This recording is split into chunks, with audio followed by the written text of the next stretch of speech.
questions et commentaires. L'honorable député de Rimouski, Nejet-Témiscouata-les-Basses. Merci, Madame la Présidente. Je félicite et je remercie mon collègue d'Hochelaga pour son excellent discours et toute sa contribution qu'il fait à l'intérieur de notre parti politique et pour le Québec depuis longtemps, mais particulièrement depuis qu'il a été élu l'année dernière.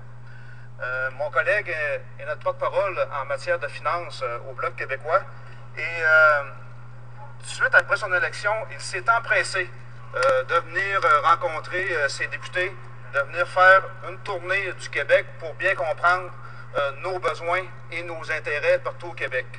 Et bien sûr, dans ma région, qui est une région rurale et où le développement régional est très important et où on voit et on sent très bien qu'il y a une ingérence incroyable du gouvernement fédéral pour le développement régional.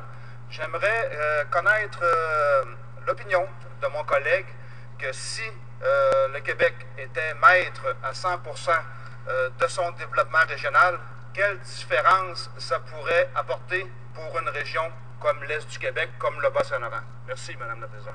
Honorable député d'Hochelaga.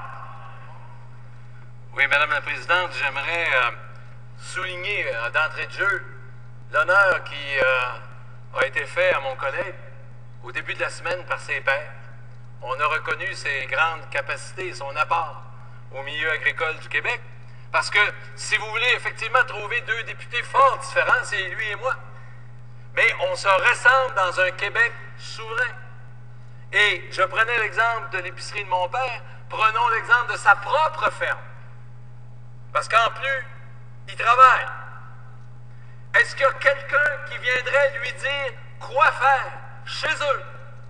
Non. Et c'est ça que ça apporterait dans l'Est du Québec, dans la Gaspésie, dans le Saguenay-Lac-Saint-Jean, dans le Nord-Ouest, à Montréal, en Estrie. Nous pourrions dire à l'ensemble des agriculteurs, à l'ensemble des gens de ce milieu, nous avons l'ensemble de nos revenus, de nos impôts, ça s'en va dans un gouvernement, il est à Québec, et c'est là que l'on décide quelles sont les politiques agricoles, quelles sont les politiques de soutien à l'agriculture. On ne viendrait pas essayer de se battre avec quelqu'un qui est à 5000 km de chez lui. C'est ça la différence. Il est maître chez lui, c'est lui qui décide et c'est lui qui va continuer à décider pour tous ses impôts, toutes ses taxes, tous ses tarifs.